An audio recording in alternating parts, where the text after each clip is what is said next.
Hello, नमस्ते प्यारे विद्यार्थियों और प्यारे दोस्तों, कैसे आप सब? उम्मीद करता हूँ शानदार होंगे, मस्त होंगे, बढ़िया होंगे। यहाँ पर जो एग्ज़ाम फॉर्म शुरू हुए हैं तो मतलब हर बार की तरह एक छोटा वीडियो देता हूँ एग्ज़ाम फॉर्म भरने को, लेकिन अभी भी ये एग्ज़ाम फॉर्म भरने का ही वीडियो है, लेकिन कुछ चीज़ें जो हैं मुझे आपको रियलिटी बतानी ज़रूरी हैं और वो आप समझेंगे। तो सबसे पहले देखो, आपको मैं फॉर्मेलिटी बता देता हूँ कि आपको गूगल क्रोम पे जाना है। गूगल क्रोम पे जब आप जाते हैं, ठीक है ना? तो गूगल क्रोम पे जाते हैं, आपको जेएनयू एग्ज़ाम फॉर्म सर्च करना है। जैसे ही जेएनयू एग्ज़ाम फॉर्म करोगे तो इस प्रकार से आपके पास लिंक आएगा। देखो, मैं पूरा ही आपको समझा देता हूँ, क्योंकि कुछ जानकारी जो है वो मुझे समझाना अति आवश्यक है, क्योंकि देखो, रिजल्ट अभी आया नहीं है और फिर भी परीक्षा का फॉर्म भरवाया जा रहा है, तो मतलब क्या कैसे करेंगे, तो वो जानकारी भी आपको बता देता हूँ। ठीक है, देखिए, तो आपको सबसे पहले जैसे लिंक आ रहा है तो आप यहाँ इस पे क्लिक करोगे, ठीक है ना? जैसे आप इस पे क्लिक करोगे तो ये पेज आगे बढ़ेगा और आगे बढ़ते ही इस प्रकार का पेज खुलेगा। ठीक है, इसमें आपका एग्जाम फॉर्म भरना है, तो आपको इस पे क्लिक करना है। जैसे यहाँ क्लिक करोगे तो सीधा ये वाला ऑप्शन आएगा, एग्जाम फॉर्म 2025-26। तो आपको क्या करना है, इस पर क्लिक करना है। ठीक है, आप जैसे ही इस पे क्लिक करते हो तो पेज आपके आगे नया पेज ओपन होगा और इस प्रकार से आपके ये पेज आगे खुलेगा। ठीक है, अब यहाँ पर देखो, ये वाला जो ऑप्शन है वो तो प्राइवेट स्टूडेंट के लिए जो अभी फॉर्म ओपन होने हैं। ये उन एग्जाम फॉर्म भरने के लिए, रेगुलर स्टूडेंट के लिए, उनके लिए जो जेएनयू कैंपस के स्टूडेंट है तो उनको यहाँ से भरना है। और ये वो है जो जेएनयू से जुड़ी हुई सभी कॉलेज है उनके, बोले एक्स वो हो या रेगुलर हो।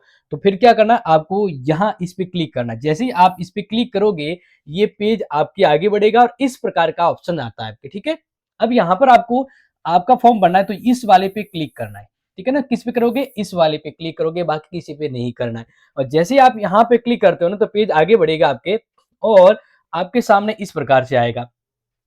यहाँ पर आपको डालने हैं आपके रोल नंबर। क्या डालने हैं, रोल नंबर। ध्यान रखना, जो फर्स्ट सेमेस्टर में अभी रेगुलर स्टूडेंट है उनका एग्जाम फॉर्म कैसे भरना है तो उसका एक अलग से हेल्पफुल मैं वीडियो आपको दूंगा, इसको फॉलो मत करना। ठीक है ना, ये जो एग्जाम फॉर्म वो किन के लिए बता रहा हूँ, ये मैं बता रहा हूँ थर्ड सेमेस्टर और fifth semester, BA, BCom, BSc. ठीक है, और एमए, एमकॉम, एमएससी, मतलब शॉर्ट में अगर मैं बोल दूं पीजी के लिए, तो पीजी के लिए ये तरीका जो है वो थर्ड सेमेस्टर वालों के लिए है। तो ये जो फॉर्म भरने का तरीका है वो थर्ड, फिफ्थ सेमेस्टर और एमए के थर्ड सेमेस्टर का पैटर्न है। तो बस आपको क्या करना है, यहाँ पर आपको अपना रोल नंबर डालना है, यहाँ पर आपको अपनी डेट ऑफ बर्थ डालनी है। जैसे कोई भी डेट ऑफ बर्थ होती है ना, जैसे पहले आपको ईयर सेलेक्ट करना है। जैसे मान लीजिए किसी की 2009 है, इसके बाद 11वां महीना है तो वो नवंबर सेलेक्ट करेगा। ठीक है ना, वो 11 आ जाएगा। और फिर 14 है, तो ये ऐसे ही जनरली बता दिया है, मुझे नहीं पता किसी की हो सकती है। ठीक है ना, फिर क्या करोगे, लॉगिन पे करना है। यानी जैसे लॉगिन पे आप क्लिक करोगे, ठीक है ना, लॉगिन पे क्लिक करोगे तो ध्यान रखना, यहाँ पर जो इंपॉर्टेंट है आपको बता रहा हूँ, बहुत ही इंपॉर्टेंट चीज, क्योंकि गलतियां ना करना।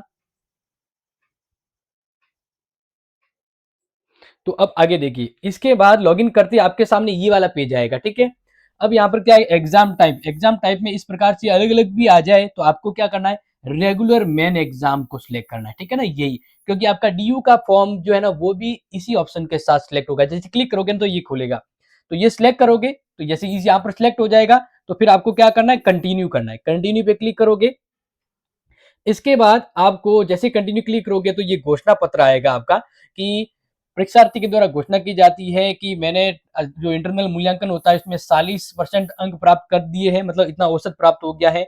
मैं मेन एग्जाम के लिए पात्र हूं, अगर आवेदन भरने के लिए पूरी तरह से पात्रों में जानकारी हूं, तो ये दोनों अगर शर्त ओके हैं तब आपको क्या करना है, यहाँ पर चेकबॉक्स पे क्लिक करना है और कंटिन्यू पे क्लिक करना है। ठीक है, ध्यान रखना, किसी ने टर्म टेस्ट नहीं दिया हो तो उनके कॉलेज से कांटेक्ट करना है और शेयर करा देना मामला, नहीं तो फिर वो एग्जाम फॉर्म एक्सेप्ट नहीं करेंगे, तो मेहनत पैसा सब गया। ठीक है, फिर जैसे कंटिन्यू पे क्लिक करोगे ना तो आपके सामने इस प्रकार से आपका भरा हुआ पेज आएगा, जो लास्ट टाइम आपने एग्जाम फॉर्म भरा था ना, लास्ट टाइम एग्जाम फॉर्म भरा था वैसा आएगा। देखो यहाँ पर, तो यहाँ पर मैं क्योंकि यूट्यूब की पॉलिसी भी है किसी की जानकारी नहीं शेयर की जा सकती है, तो इसलिए मैंने पूरी जानकारी जो भी है उसको पूरा हाइड कर दिया, एकदम से हाइड कर दिया है। बट आपको ये आपका जो लास्ट टाइम का एग्जाम फॉर्म भरा था वो डिटेल शो होगी, जैसे आपका नाम, पिता का नाम, माता, अल्पसंख्यक, लिंग, जन्म तारीख, मोबाइल नंबर, एनरोलमेंट, ये हिंदी में आ जाएगा। तो ये पूरी जानकारी यहाँ पर शो हो जाएगी। अगर कुछ बदलना है तो आपको क्या करना वो बता देता हूँ, लेकिन फिलहाल के लिए ये रहेगा। ठीक है ना, इधर वो बैंक डिटेल वगैरह सब आ जाएगी। फिर यहाँ पर आपके रोल नंबर, अगर कुछ बदलाव करना है तो बदलाव इस पेज पे, फर्स्ट पेज में बदलाव करोगे तो फिर क्या करना पड़ेगा, अपडेट करना पड़ेगा।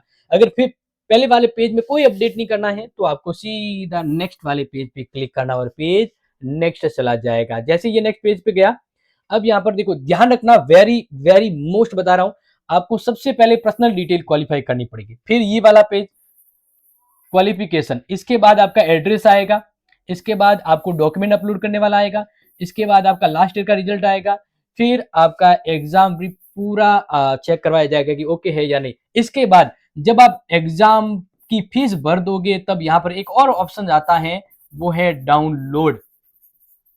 ठीक है ना, तो आपको पुनः बता देता हूं, एक बार एग्जाम फॉर्म भरने के बाद आपको अपनी रिसिप्ट और फॉर्म डाउनलोड करने के लिए दोबारा लॉगिन करके सीधा यहाँ पर आके आपको डाउनलोड करना पड़ेगा, लेकिन वो चीज आपको बताऊंगा। देखिए पहले तो ये आपका क्वालिफिकेशन डिटेल है, मतलब लास्ट टाइम का जो आपने 10वीं बारी करी थी उसका डिटेल है, तो इसमें तो कुछ चेंज नहीं करना है। बस आपको क्या करना है, यहाँ पर नेक्स्ट बटन होगा, उस नेक्स्ट पे आपको क्लिक करना है, बाकी कुछ भी नहीं करना है इस पेज पे। ठीक है, इसके बाद जैसे करोगे तो अब आपका एड्रेस वाला आ गया, देखो क्वालिफिकेशन के बाद एड्रेस, इसके बाद डॉक्यूमेंट आएगा, ऐसे करते करते सभी एक एक आएगा। मैं आपको पूरा समझा देता हूँ। या एड्रेस को भी मैं हाईलाइट कर दिया है, मोबाइल नंबर वगैरह सब कुछ हाईलाइट किया है। अगर कुछ आपका मान लीजिए मोबाइल नंबर चेंज करना है तो आप चेंज करके वापिस सेव करोगे, ध्यान रखना मोबाइल नंबर या और कोई अगर सेव चेंज कर रहे हो तो फिर यहाँ पर वापिस सेव करना है, और सेव करने के बाद आपको नेक्स्ट करना है। ठीक है, तो ये हो गया। इसके बाद वापिस अब आपके एड्रेस के बाद आ जाओगे डॉक्यूमेंट पे। अब यहाँ पर आपका फोटो आएगा, मान लीजिए आपने लास्ट टाइम जो फोटो अपलोड किया था पसंद नहीं है तो दूसरा डाल सकते हैं और वापस सेव कर सकते हैं। ठीक है, यहाँ पर आपके सिग्नेचर आएंगे, सिग्नेचर चेंज मत करना, गलती से भी गलत मत करना। ठीक है ना, फिर ये मेन इंपोर्टेंट आज का जो स्टार इस वीडियो की जो बात है स्टार वाली, वो है कि आपको लास्ट सेमेस्टर जो आपने पास किया उसकी मार्कशीट अपलोड करनी है। सवाल तो यहीं पर आ जाता है कि लास्ट मार्कशीट कैसे अपलोड करेंगे, तो रिजल्ट तो आया नहीं है। तो प्यारे विद्यार्थियों, मैं आपको कहना चाहूंगा कि यहां से आगे आप अपनी खुद की जोखिम पर आगे बढ़ सकते हैं, क्योंकि मैं एज ए प्रोफेसर होते हुए, मैं एज आपका हेल्पर गाइडेंस आपका मोटिवेटर होते हुए कहना चाहूंगा कि जब तक रिजल्ट ना आए, इससे आगे अगर आप बढ़ के फॉर्म भरते हो तो वो रिस्की हो सकता है। लेकिन मैं पूरा ही बता दूंगा, क्योंकि बिना रिजल्ट के मैं नहीं मानता कि इसको आगे फॉरवर्ड करना चाहिए। अब देखो मान लीजिए काफी स्टूडेंट कहेंगे कि यहाँ पर अगर मान लीजिए आपके रिजल्ट नहीं आए तो कोई और मार्कशीट अपलोड नहीं करनी है, आपको सीधा क्या करना है, सेव पर क्लिक करना है और पॉपअप ऑप्शन खुलेगा, इसके बाद आपको नेक्स्ट जाना है। अगर आपका रिजल्ट नहीं आया है फिर भी फॉर्म भरना है, मान लीजिए लेट डेट तक अगर फॉर्म रिजल्ट नहीं आता है तो आपको इसी तरह से इसमें कोई चेंज नहीं करना है, सीधा नेक्स्ट जाना है। ठीक है, आप जैसे नेक्स्ट जाओगे अब आपका पिछला रिजल्ट यहां पर आ जाएगा। देखो जैसे मान लीजिए ये मैं थर्ड सेमेस्टर का फॉर्म भर रहा हूं, यहाँ पर ये एग्जांपल किसका है, थर्ड सेमेस्टर का। तो देखो ये फर्स्ट सेमेस्टर का पूरा रिजल्ट यहाँ पर दिया गया, रोल नंबर हाइड कर दिया है, बस यहाँ पर एक बार इसने एग्जाम दिया और पास हुआ है तो 1 अटेम्प्ट हो गया। अब सेकंड सेमेस्टर का रिजल्ट आया नहीं है, यहाँ पर 2025, अब रिजल्ट एसपीजीए कोई नहीं आया है तो बस यहाँ पर नहीं आए। अब यहाँ पर क्या करें, ये बहुत बड़ा, यहाँ पर आंखें लगा के देख लेना कि यहाँ क्या करना है, बड़ा शानदार इंपॉर्टेंट, क्योंकि यहाँ पर 5 और 6 ऑप्शन खुलते हैं आपके सामने। अगर आपको रिजल्ट के बिना भी फॉर्म भरना है तो आपके पास 2 ऑप्शन यहाँ पर आते हैं, या तो आप सिलेक्ट कीजिए अवेटेड, अवेटेड का मतलब है रिजल्ट आना है, अटेम्प्ट 1 करके आप नेक्स्ट कर सकते हैं। ठीक है, और गवर्नमेंट कॉलेज की जो स्टूडेंट होते हैं ना उनके लिए अगर मैं बताऊं तो उनके लिए क्या करना है, उनके लिए ऑप्शन आता है ये वाला, देखो ये ऑप्शन से अगर आपके पास रिजल्ट आता तो आप पास सिलेक्ट कर लेते। ओके, अगर मान लीजिए कोई स्टूडेंट लास्ट सेमेस्टर में फेल है, नॉट एलिजिबल, तो उसके लिए ये वाला वो अप्लाई कर सकता है। अगर आपका कोई ड्यू आता है तो आप ये कर सकते हैं, अगर रिजल्ट आना है तो अवेटिंग कर सकते हैं, या फिर प्रमोटेड। तो प्यारे विद्यार्थियों, मैं यहाँ पर है ना आपको बिल्कुल भी गाइडेंस नहीं कर रहा हूं यहाँ पर कि आप इसके आगे फॉर्म भरें, फिर भी अगर आप भरना चाहते हैं, ठीक है ना, तो मतलब बिल्कुल भी रिस्क नहीं है, फिर भी सेफ जोन है, और सेफ जोन में ये वाला है, पहला ऑप्शन ये, दूसरा ऑप्शन ये। जो गवर्नमेंट कॉलेज के स्टूडेंट हैं उनको नेक्स्ट सेमेस्टर में प्रमोट किया जाता है तो फिर वो प्रमोटेड करके दूसरे ऑप्शन सेलेक्ट कर सकता है।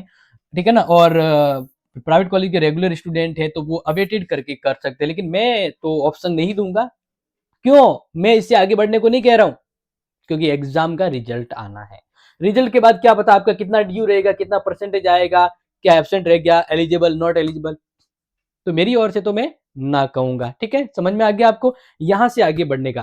क्योंकि फुल फ्लैश रिजल्ट आने के बाद एक और वीडियो में मैं आपकी हेल्प जरूर करूंगा, लेकिन फिलहाल जैसे बात करते हैं, मान लीजिए आपने ये वाला सिलेक्ट कर दिया या ये कर दिया, तो इसके बाद क्या करोगे, आप सेव करोगे। हर पेज में सिस्टम होता है, हर पेज में सिस्टम होता है। नीचे आके आपको सेव करना, और दूसरा यहां पर आता है नेक्स्ट वाला, जैसे मैंने यहां पर आपको बताया। देखो, हमेशा हर पेज में है ना, आपको सेव करना है, और दूसरा यहाँ पर नेक्स्ट करना है। तो जैसे आप नेक्स्ट करोगे ना, तो आपके सामने यहाँ पर अब आपका पूरा भरा हुआ फॉर्म आएगा। जैसे यहाँ पर आपकी पूरी डिटेल आ गई। इसके बाद आपको मान लीजिए इसके आगे जाओगे तो आपके अब जो थर्ड सेमेस्टर में जो एग्जाम है, वो 3 पेपर आपको सिलेक्ट करने हैं, कर लिए। इसके बाद अब तगड़ी बात तो ये है कि स्किल कोर्स सिलेक्ट करना है। क्या करना है? Skill course. ठीक है, तो स्किल कोर्स में आपको देखो क्या लिखा हुआ, option for choose one skill course. आपको कोई भी एक स्किल कोर्स सिलेक्ट करना है। आप history, political geography, sociology, public administration, English literature, everything, only one. आपको कोई भी एक स्किल कोर्स सिलेक्ट करना है। जैसे जो सबसे बेस्ट इजी कोर्स है ना, वो है ये। किसी को स्किल कोर्स में कंफ्यूजन हो रहा है तो ये कल्चरल प्रॉपर्टी ऑफ राजस्थान, ये जो कोर्स है ये हिस्ट्री का स्किल कोर्स है। ठीक है, और दूसरा जो इजी कोर्स आपको लेना है, वो यहाँ पर नीचे मैंने फोटो लिया नहीं है, एक और स्किल कोर्स है, उसका नाम है values and duties. Values and duties. तो स्किल कोर्स एक तो आप ये ले सकते हैं, दूसरा ये ले सकते हैं। अब ये वैल्यूज एंड ड्यूटीज किसका है? ये पॉलिटिकल साइंस का है। क्योंकि प्यारे विद्यार्थियों में स्किल कोर्स की 2 कंप्लीट क्लास आपको दूंगा, एक तो हिस्ट्री वाली दूंगा, एक पॉलिटिकल वाली दूंगा। ठीक है, इसके अलावा जैसे ये ज्योग्राफी वाला स्किल कोर्स है, ये हिंदी का स्किल कोर्स है, इंग्लिश का स्किल कोर्स है, ये योगा का है, ये और भी इस प्रकार से सभी अलग अलग आ जाते हैं। तो समझ में आ गया प्यारे विद्यार्थियों? तो इस प्रकार से आप वो 3 पेपर और स्किल कोर्स जैसे सिलेक्ट करोगे, इसके बाद आपको क्या करना है, आपको सिलेक्ट करने के बाद पेपर को वेरीफाई करना होगा। जब पेपर वेरीफाई होगा, आप पेपर वेरीफाई पे क्लिक करोगे, तब नेक्स्ट यहीं पर पेज पर ऑप्शन आएगा सबमिट। क्या आएगा? सबमिट आएगा। ठीक है, फिर आप जब सबमिट पे करोगे क्लिक, आप जब सबमिट पे करोगे क्लिक, तब आपके पास क्या आएगा? पेमेंट करने का आएगा। क्या आएगा? पेमेंट का आएगा। और जहां तक मुझे पता इस बार पेमेंट शायद, जैसे फर्स्ट सेमेस्टर की बात करूँ, इसका तो मैंने आगे मैं बढ़ा ही नहीं, क्योंकि रिस्क लेना ही नहीं चाहता मैं भी। तो इससे आगे मैं फॉर्मेलिटी आपको नहीं बताऊंगा, बस इसके आगे पेमेंट आता है। और पेमेंट में ऐसी बात कर रही है कि 3100 के आसपास पेमेंट बन रहा है। वैसे तो पेमेंट तो होता है 2100, लेकिन जो प्राइवेट कॉलेज के रेगुलर स्टूडेंट है, उनका एप्लीकेशन फीस लग रही है साथ में। क्या लग रही है? एप्लीकेशन फीस वगैरह तो वो लग रही है, इस अकॉर्डिंग होता है। तो कुल मिलाकर ओरिजिनल फीस तो यही है, लेकिन 1000 रुपये एप्लीकेशन हो जाता है। ठीक है, तो इस तरह से मैंने इस वीडियो में आपको हूबहू सामने आकर ये बताने की कोशिश की है कि आप क्या कर सकते हैं। मैंने आपको बता दिया है। आप अगर बिना रिजल्ट आए भी अपने स्तर पे बढ़ना चाहते हैं तो तरीका बता दिया है, लेकिन मेरा सजेशन है, अगर आप मुझसे पूछें तो मैं आपको बता देता हूँ, अरे इतना वेट कर लिया है, 2 दिन और वेट कर लीजिए ना, क्योंकि एग्जाम फॉर्म की तारीख तो लास्ट 22 है ना। तो टेंशन मत लो, 2 दिन रुक जाओ। मैंने वैसे भी कहा 20 से पहले मेरा रिजल्ट आ जाएगा, तो गलती मत करना। लास्ट सजेशन मेरा यही है। बाकी फिर भी अगर आपको बढ़ना है तो गो नाउ, मैं नहीं रोकने वाला, मैं कौन होता हूँ। ओके जी, बाकी ये अपने दोस्तों को शेयर कर लेना, ताकि ई मित्र पर अगर आप फॉर्म भरवाने गए, ई मित्र वाला तो सिर्फ पैसों से मतलब रखता है, वो पैसे लेके आपका फॉर्म भर देगा, लेकिन बाद में लेना देना तो आपको होगा ना। मेरी ये बातें गहराई से समझ लीजिएगा। बाकी आप अपने खुद के सुमचित खुद हैं। मेरी ओर से best of luck. Thank you so much. जय हिंद, जय भारत।